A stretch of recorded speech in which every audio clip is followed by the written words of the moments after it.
Hey everyone, just a little torque application today. I want to utilize torque in order to tackle this problem, which is to determine the frequency of small oscillations of a generic physical pendulum with a moment of inertia I naught.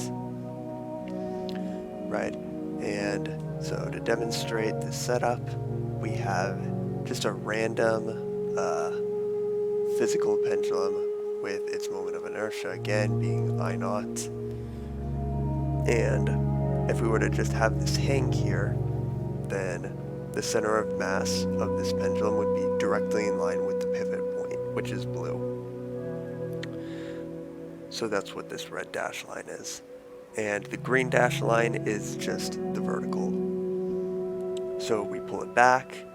Now this red dash line of length L is making an angle with the vertical. And if we were to release it, it would swing, back and forth in that cruddy arc that I drew out. So we're going to try to analyze these oscillations.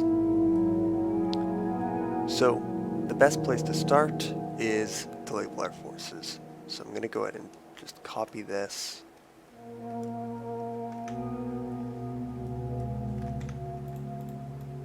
Paste it. There we go. Okay. So let's label our forces in blue. So we've got mg pointing directly down mg. This mg is going to break into two components. One is going to be radial, so it's going to be in line with this distance there. And then the other is going to be perpendicular to that. And we'll label these, let's just call them A and B. Okay? So B is going to be counteracted just by the strain forces on the pendulum. So this is just B in the opposite direction, so they're going to end up canceling out with each other. A is going to contribute to the actual motion of the pendulum, which is going to be this circular arc, right? Like if we traced the center of mass, it would curve this path out. A is going to be acting tangent to that path, right? So there's A. I'm gonna delete that. Now, so naturally we're going to want to figure out what A is in terms of mg and theta. And that's very easy to do. All we have to do, I'm going to start just by extending this mg line out. Oh god. Can't draw straight lines off of another line. Let's go use a line tool. There we go, close enough. So we can see that these two vertical lines are parallel and they've just got this one intersecting line going through them. So if this angle theta is here, that means that angle theta is also there.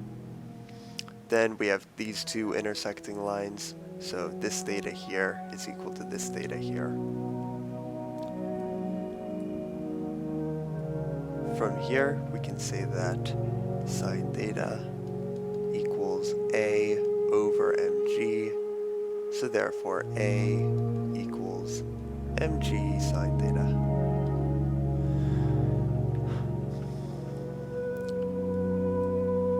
So that's the magnitude of this force. Perfect. Now we'll go ahead and copy this picture again, just so we can be super clear, and I'll only write out the one net force that's acting on this. And we'll label this in blue again. This is mg sine theta, and it's going to make a right angle with this length here.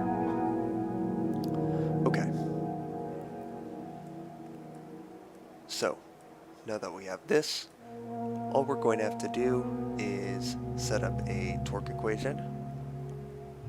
So our torque, which is equal to R cross F,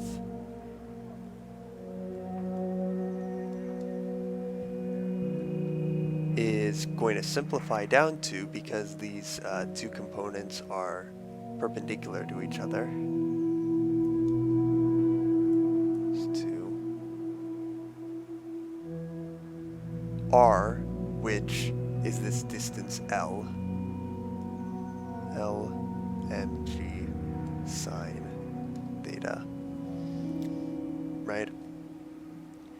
And let's go ahead and keep in mind some convention here for a second.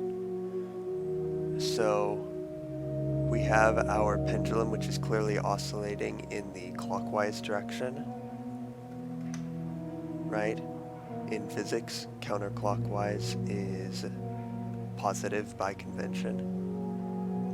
So therefore, this torque is actually going to be negative. Okay.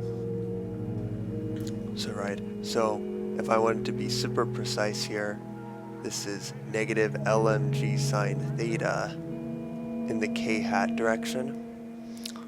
There's no reason to include this though. All that matters is the magnitude. Now we can set the magnitude of this torque, because this is just a rotating physical body, equal to I alpha, or I naught alpha like the problem said. Okay. Now, we're going to do two things in this next step. First off, we're going to realize that alpha equals the second derivative with respect to time for the angle. Okay, so we're going to make that substitution, and we're going to use the small angle approximation to call sine theta theta. Okay, so let's do that. Negative L mg theta equals I naught theta double dot. Okay, now when we set up our differential equation, we're going to move this LMG to the other side, and we're going to get I naught theta double dot plus LMG theta equals 0, theta double dot plus LMG theta over I naught equals 0. Now, I'm not going to go into a bunch of detail on how to solve this differential equation, right? We're not going to bother to go through it with Eulers and that type of stuff. So, for now, just recognize that in this situation, we box this term up right here, and this term is omega squared.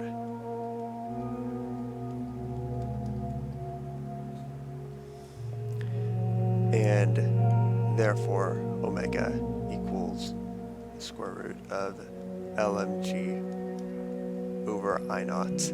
Right, and so to be perfectly clear, if we were to solve this differential equation, right, solve diff EQ, what it would end up giving us is the angle as a function of time equal to theta naught cosine omega t plus phi. We could write it in this format.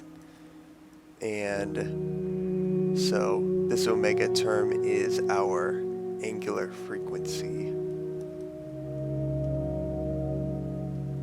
and is equal to square root LMG over I naught. So, and with that, we've accomplished the goal of the problem. Hopefully you found that a little interesting. It's a very useful formula used constantly in physics, so thanks for watching.